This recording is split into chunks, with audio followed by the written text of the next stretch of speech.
Hello बच्चों, तो आज हमारा डे 5 है रिवीजन क्लास 11th अकाउंटेंसी का। और हमने अब तक चैप्टर जो कर लिया है वो कर लिया अकाउंटिंग क्वेश्चन, सब्सिडरी बुक। अब हम अपना चैप्टर स्टार्ट कर रहे हैं financial statement. Financial statement chapter भी आपका मोस्ट इंपॉर्टेंट चैप्टर है और 6 to 8 मार्क्स का आपके फाइनल एग्जाम के अंदर आएगा ही आएगा। ये जो चैप्टर आपका इंपॉर्टेंट है ये फॉर्मूले के लिए इंपॉर्टेंट है, ठीक है। तो इसके अंदर फॉर्मूलेज है, कॉस्ट ऑफ गुड्स सोल्ड निकालने का फॉर्मूला, ग्रॉस प्रॉफिट कैलकुलेट करने का फॉर्मूला, नेट प्रॉफिट कैलकुलेट करने का फॉर्मूला, ऑपरेटिंग प्रॉफिट कैलकुलेट करने का फॉर्मूला। तो इन टॉपिक्स की हम प्रैक्टिस करेंगे। सारे फॉर्मूले लिख लेना, फिर मैं आपको बताऊंगा एंड में कौन कौन से क्वेश्चन आपको करने हैं रिवीजन के लिए, ठीक है। तो अपनी कॉपी में हेडिंग डालो, चैप्टर नंबर 20 है आपका ये फाइनेंशियल स्टेटमेंट।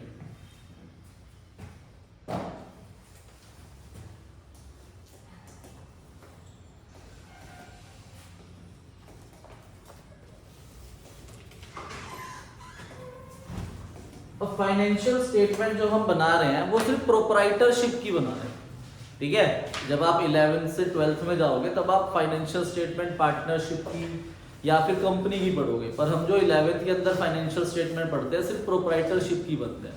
तो प्रोप्राइटरशिप की फाइनेंशियल स्टेटमेंट के अंदर हम 3 चीजें बनाते हैं। फर्स्ट बनाते हैं हम ट्रेडिंग अकाउंट,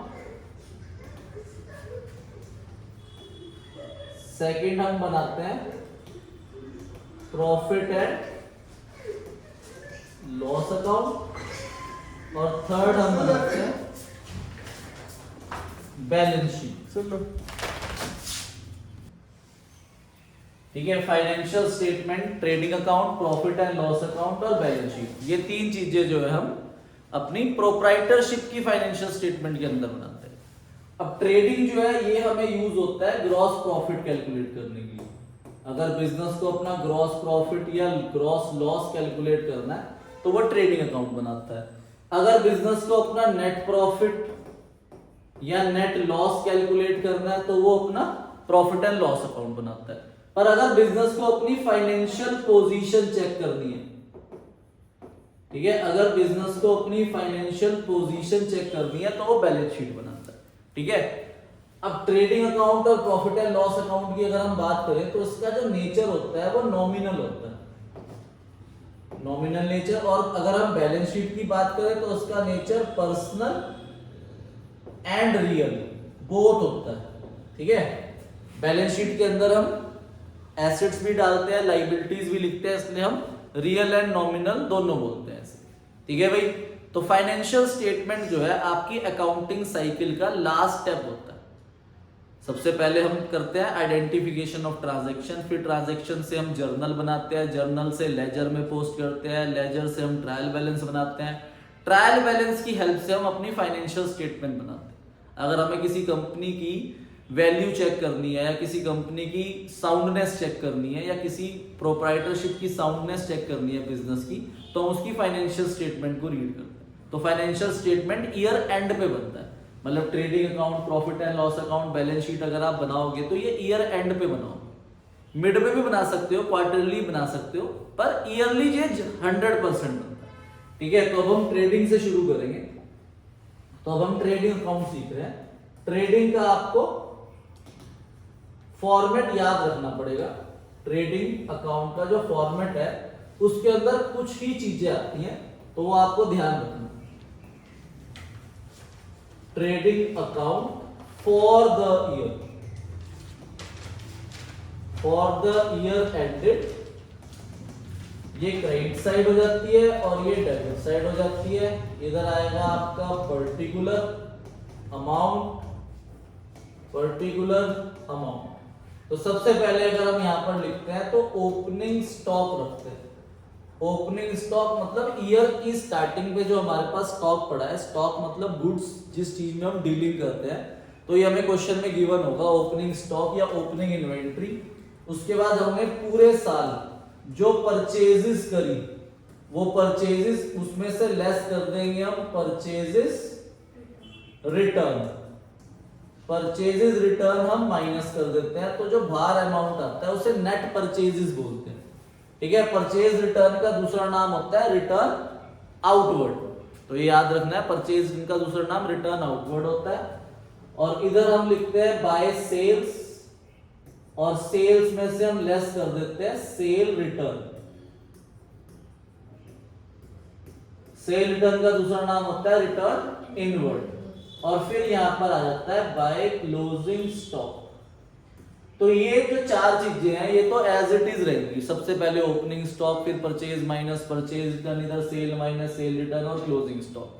अब आपको एक चीज जो समझनी है कि ट्रेडिंग अकाउंट में यहाँ पर एक्सपेंसेस आते हैं और उन एक्सपेंसेस को हम डायरेक्ट एक्सपेंसेस बोलते हैं। डायरेक्ट एक्सपेंस आते हैं आपके ट्रेडिंग अकाउंट में। फिर आप टोटल करोगे, अगर आपकी क्रेडिट साइड ज्यादा है और डेबिट साइड कम है तो आपका यहां पर आंसर में आ जाता है टू ग्रॉस प्रॉफिट, जिसे हम ट्रांसफर करते हैं to profit and loss account. ठीक है भाई। और अगर आपकी डेबिट साइड ज्यादा है और क्रेडिट साइड कम है, जो कि वैसे किसी क्वेश्चन के अंदर आपकी बुक में रेयरली मिलेगा, तो इधर ग्रॉस लॉस आ जाता है, वो भी ट्रांसफर होता है to profit and loss account. बस ये प्रॉफिट एंड लॉस के डेबिट में लिखते हैं। अगर हमारे पास ग्रॉस प्रॉफिट आ रहा है तो ये प्रॉफिट एंड लॉस के क्रेडिट साइड में लिखते हैं। अब ट्रेडिंग अकाउंट से सबसे ज्यादा फॉर्मूले बनते हैं आपके, तो मैं यहाँ पे फॉर्मूले भी लिख रहा हूँ आपके।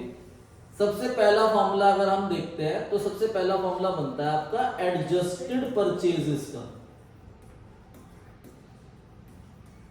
एडजस्टेड परचेजेस का जो फॉर्मूला है उसमें सिर्फ आपका ओपनिंग स्टॉक, नेट परचेज और क्लोजिंग स्टॉक आता है। ये तीन चीजें आती हैं आपके एडजस्टेड परचेज के फॉर्मूले में। तो इसका फॉर्मूला है opening stock plus net purchases minus closing stock. तो ये आपका एडजस्टेड परचेज का फॉर्मूला है। ठीक है। क्वेश्चन अभी आपके बुक से हम करेंगे तो क्वेश्चन नंबर 2 या 3 में वो हमें बोलेगा कि आपको ट्रेडिंग अकाउंट बनाना है। तो जब हम ट्रेडिंग अकाउंट बनाएंगे तो वो हमें एडजस्टेड परचेज दे देगा। अगर उसने हमें एडजस्टेड परचेज दे दिया और हमें ट्रेडिंग अकाउंट बनाना है, ओए कहा तेरा दिया, अगर हमें एडजस्टेड परचेज क्वेश्चन के अंदर गिवन है और ट्रेडिंग अकाउंट बनाना है तो हम क्या करेंगे, opening stock, purchase minus purchase done और क्लोजिंग स्टॉक इन्हें नहीं लिखेंगे। इन तीनों की जगह एक ही चीज लिख देंगे, क्या, एडजस्टेड परचेज। तो बस हमें सेल, सेल रिटर्न और डायरेक्ट एक्सपेंस लिखना है और हमारा आंसर आ जाएगा ग्रॉस प्रॉफिट। दूसरा फॉर्मूला होता है आपका cost of goods sold. Cost of goods sold का फॉर्मूला भी यही है, opening stock plus net purchases, इसमें प्लस हो जाता है आपका डायरेक्ट एक्सपेंस और माइनस हो जाता है क्लोजिंग स्टॉक या क्लोजिंग इन्वेंट्री। तो देखो भाई, एडजस्टेड परचेज में आया opening stock, net purchase, closing stock, और कॉस्ट ऑफ गुड्स सोल्ड निकालने के लिए बस एक नई चीज आई, डायरेक्ट एक्सपेंसेस। तो मैं तीसरा फॉर्मूला ही बना सकता हूं, एक कॉस्ट ऑफ गुड्स सोल्ड का adjusted purchases plus direct expense. Sir ये हर फॉर्मूले में आप डायरेक्ट एक्सपेंस बोलते जा रहे हो। सर ये डायरेक्ट एक्सपेंस होते हैं, देखो डायरेक्ट एक्सपेंस वो एक्सपेंस होते हैं जो बिजनेस के, अगर हम कोई मैन्युफैक्चरिंग यूनिट है या फिर हम कोई ट्रेडिंग यूनिट है, तो जो डायरेक्टली हमारे गुड्स को प्रोड्यूस करने पे या मैन्युफैक्चरिंग करने पे अप्लाई होते हैं, उन्हें हम डायरेक्ट एक्सपेंस बोलते हैं। तो अगर आप अपनी बुक का पेज नंबर 20.16 ओपन करोगे तो वहां पर उन्होंने ट्रेडिंग का फॉर्मेट बनाया हुआ है। ठीक है, 20.16 पेज पे ट्रेडिंग का फॉर्मेट बनाया हुआ है। तो वहां पर आप देखो ट्रेडिंग के अंदर, सॉरी 20.6 पेज पे, 16 नहीं है, 20.6 पेज पे ट्रेडिंग का फॉर्मेट बनाया हुआ है। तो उसमें देखो सबसे पहले opening stock, purchase minus purchase return, फिर ये जो एक्सपेंसेस लिखे हुए हैं ना, to wages and salary, direct expense, carriage inward, carriage on purchase, gas, fuel, power, freight and cartage, manufacturing expense, productive expense, factory expense, factory lightning, factory rent, dock charges, clearing charges, import duty, custom duty और royalty. ये आपके direct expense होते हैं, इनके अलावा कोई और direct expense नहीं होता। तो आपको डायरेक्ट एक्सपेंसेस के नाम भी याद करने हैं। एमसीक्यू भी आता है आपके एग्जाम के अंदर कि बताओ, हमें 4 ऑप्शन दिए जाएंगे और उसमें पूछ लिया जाएगा कि बताओ कौन सा डायरेक्ट एक्सपेंस है, या पूछ लिया जाएगा कौन सा डायरेक्ट एक्सपेंस नहीं है। तो आपको डायरेक्ट एक्सपेंसेस के नाम याद करने हैं। अगर आप डायरेक्ट एक्सपेंसेस के नाम आपको नहीं पता होंगे तो आपका ट्रेडिंग अकाउंट भी गलत हो सकता है, और कॉस्ट ऑफ गुड्स सोल्ड अगर आप कैलकुलेट कर रहे हो तो वो भी गलत हो सकता है। इनके अलावा नहीं है कोई, ठीक है भाई। तो आओ अब दूसरे टाइप से देखो, ट्रेडिंग अकाउंट बनाने के लिए एग्जाम के अंदर अगर क्वेश्चन आएगा तो वो आएगा फाइनेंशियल स्टेटमेंट विद एडजस्टमेंट में से, ठीक है भाई। तो फाइनेंशियल स्टेटमेंट विद एडजस्टमेंट में से 100% trading account, profit and loss account और बैलेंस शीट बनाने के लिए आएगा। अगर हम फाइनेंशियल स्टेटमेंट चैप्टर की बात करें 20 की, तो इसमें ट्रेडिंग अकाउंट इतना इंपॉर्टेंट नहीं है जितना इंपॉर्टेंट ये फॉर्मूले, adjusted purchase, cost of goods sold और कॉस्ट ऑफ गुड्स सोल्ड का ये वाला फॉर्मूला, ठीक है। तो इसी में आगे हम फॉर्मूले कंटिन्यू करते हैं। तो आगे फॉर्मूला बनता है ग्रॉस प्रॉफिट।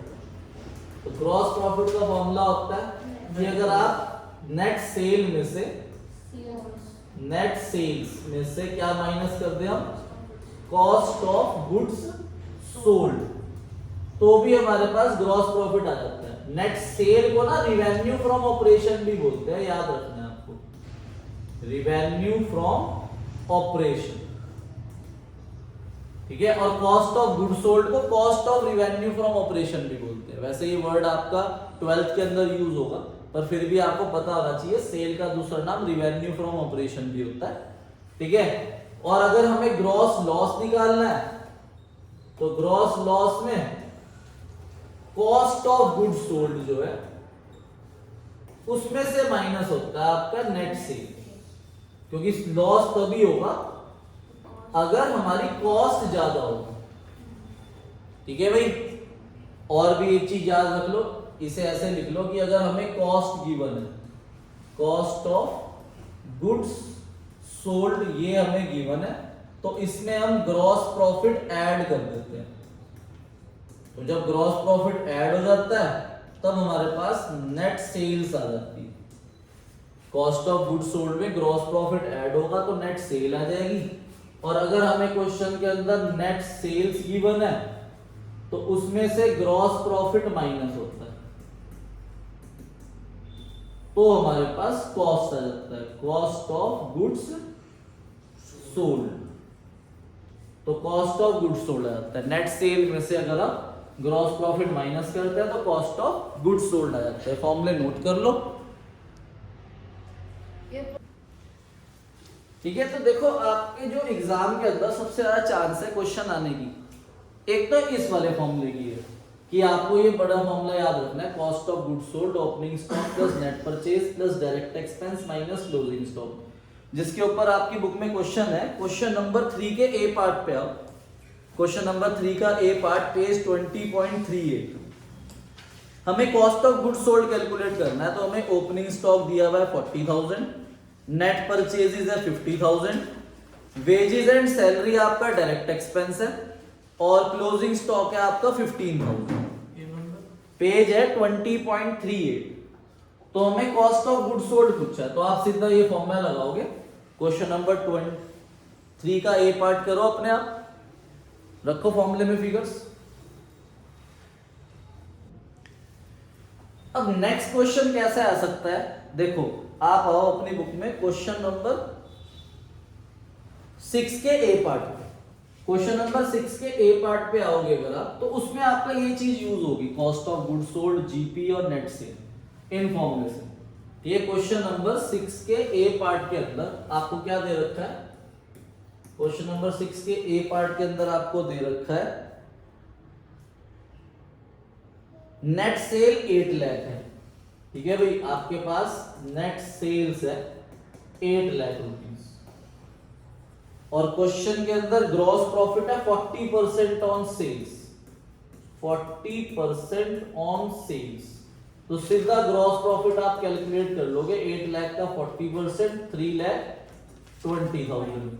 और हमें cost of goods sold calculate करना है, तो नेट सेल्स में से आप ग्रॉस प्रॉफिट माइनस कर लोगे, 8 लाख माइनस 3,20,000 20,000, तो आपके पास 4,80,000 ग्रॉस प्रॉफिट आता है।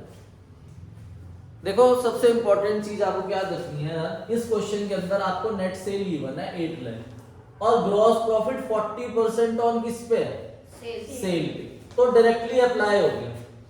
पर अगर मान लो इस क्वेश्चन के अंदर यहां सिर्फ ये लिखा होता ग्रॉस प्रॉफिट 40%, अगर सिर्फ लिखा होता क्या 40%, अगर आगे ना लिखा हो कि ये कॉस्ट पे है या सेल पे है, जीपी दो चीजों पे ही हो सकता है, या तो कॉस्ट ऑफ गुड्स सोल्ड पे या सेल पे। अगर कुछ नहीं लिखा होता तो हमेशा किस पे मानते हैं, सेल्स पे, तो ये तो इजी हो गया, देखो सेल थी, सेल पे ही जीपी लग गया। पर अगर मान लो इस क्वेश्चन के अंदर हमें गिवन होती कॉस्ट, कॉस्ट गिवन होती मान लो हमें 4,80,000, ठीक है, और ग्रॉस प्रॉफिट जो है वो 40% ऑन सेल्स होता, तब आपको क्या करते, देखो भाई गिवन क्या है कॉस्ट और जीपी किस पे है, तो अब आप इसे डायरेक्टली अप्लाई नहीं कर सकते। और 99% चांस है कि यही क्वेश्चन एग्जाम के अंदर आएगा, गिवन होगी हमें कॉस्ट और जीपी किस पे होगा, या फिर गिवन होगी हमें सेल और जीपी किस पे होगा, कॉस्ट पे, मतलब अलग अलग होंगे। तो जिस पे जीपी लग रहा है ना उसको हम एक्स मानेंगे, let sales be X, sale को हमने एक्स मान लिया, तो सेल की वैल्यू एक्स आ गई, तो एक्स का 40% कितना होता है 0.4x, 0.4x हो गया, x का 40% 0.4x, x का 50% 0.5x, ठीक है भाई। अब मैंने आपको क्या बताया था, सेल में जीपी क्या होता है और कॉस्ट में जीपी क्या होता है, तो यहां पर हमने सेल मानी है x और जीपी उसमें से माइनस हो जाएगा, तो आपके पास कॉस्ट आ जाएगी, कॉस्ट आ जाएगी 0.6x। अब ये इक्वेशन बन गई आपकी, cost is equal to 0.6x। अब कॉस्ट की वैल्यू आपके पास है, तो आप यहां 4,80,000 इज इक्वल टू 0.6x, 4,80,000 को आप 0.6 से डिवाइड कर दोगे, तो x मतलब सेल की वैल्यू आ जाएगी आपके पास 8 लाख रुपए। तो ये वाला क्वेश्चन आने की चांसेस ज्यादा है आपके एग्जाम के अंदर कि हमें 6 8 48, वो x x मतलब 1x है ना, 1 में से 0.4 गया तो 0.6x बचा, और ये 4 कैसे आया था? क्वेश्चन नंबर 10 आप ट्राई करना, देखो उसमें कॉस्ट ऑफ गुड्स सोल्ड 4,50,000 दे रखा है और जीपी 25% ऑन सेल्स है। अब लास्ट ईयर एक एग्जाम के अंदर क्वेश्चन आया था, क्वेश्चन नंबर 9, तो क्वेश्चन नंबर 9 पे देखो ध्यान से, इसमें अब दोनों फॉर्मूले लगेंगे। देखो पहले हमें cost of goods sold opening stock plus net purchase plus direct expense minus closing stock, इस फॉर्मूले का भी यूज है और इस फॉर्मूले का भी यूज है, नेट सेल माइनस जीपी या cost of goods sold plus GP. तो अगर क्वेश्चन के अंदर हमें इस फॉर्मूले का यूज है और डायरेक्ट एक्सपेंस नहीं दे रखे तो हम इसे जीरो मान लेंगे, या तो क्वेश्चन हमें हिंट दे कि भाई डायरेक्ट एक्सपेंस कैसे कैलकुलेट होगा, अगर हमें कॉस्ट ऑफ गुड्स सोल्ड निकालना होता है और अगर हमें इसकी फॉर्मूले की सारी डिटेल नहीं है तो हम उसे जीरो मान लेंगे। पर अगर क्वेश्चन हमें बोले कि नहीं आपको क्लोजिंग स्टॉक फाइंड आउट करना है, ओपनिंग स्टॉक फाइंड आउट करना है, तो हम उसे जीरो नहीं मान सकते। जैसे क्वेश्चन नंबर 9 के अंदर हमें क्लोजिंग स्टॉक फाइंड आउट करने के लिए बोल रहा है, तो इसका मतलब क्लोजिंग स्टॉक की वैल्यू जीरो तो रख नहीं सकते, और जब तक क्लोजिंग स्टॉक नहीं होगा तब तक हम कॉस्ट ऑफ गुड्स सोल्ड नहीं निकाल सकते। तो इस क्वेश्चन नंबर 9 के अंदर ओपनिंग स्टॉक है, परचेज है, सेल है और ग्रॉस प्रॉफिट 30% ऑन कॉस्ट है।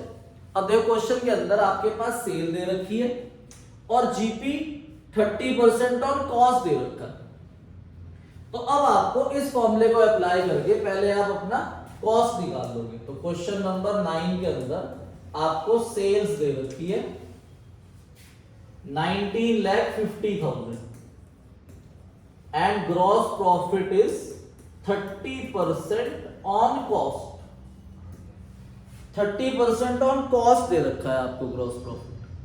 तो अब आपको पहले कॉस्ट निकालनी पड़ेगी, तभी आप क्लोजिंग स्टॉक फाइंड आउट कर सकते हो। अब देखो गिवन क्या है, सेल और जीपी किस पे लग रहा है, कॉस्ट पे। तो जिस पे जीपी लग रहा होता है हम उसे एक्स मान लेंगे। तो इसमें हम किसे एक्स मान लेंगे? कॉस्ट को। तो let cost of goods sold be X. तो ग्रॉस प्रॉफिट हो गया एक्स का 30% 0.3x।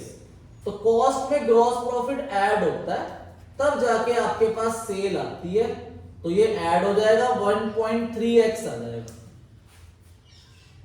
और सेल की वैल्यू है 19,50,000।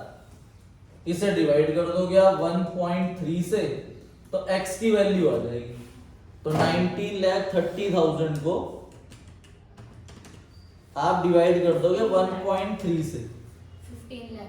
तो 15 लाख रुपीस आपकी कॉस्ट आ जाएगी। तो cost of goods sold, note कर लो इसे, 15 लाख आ जाएगी आपकी cost of goods sold, 15 lakh rupees. अब आप कॉस्ट ऑफ गुड्स सोल्ड का फॉर्मूला लगाओगे बड़ा, cost of goods sold is equal to opening stock plus net purchases. अब डायरेक्ट एक्सपेंस नहीं है तो मैं उसे फॉर्मूले में भी नहीं लिख रहा, क्लोजिंग स्टॉक। तो यहां पर आप 15 लाख रुपीस रखोगे। ओपनिंग स्टॉक हमें कितना दे रखा है? 4,80,000 आपके पास ओपनिंग स्टॉक है and net purchases is 13,60,000 minus closing stock. Solve करेंगे, क्लोजिंग स्टॉक की वैल्यू आ जाएगी आपकी 3,40,000।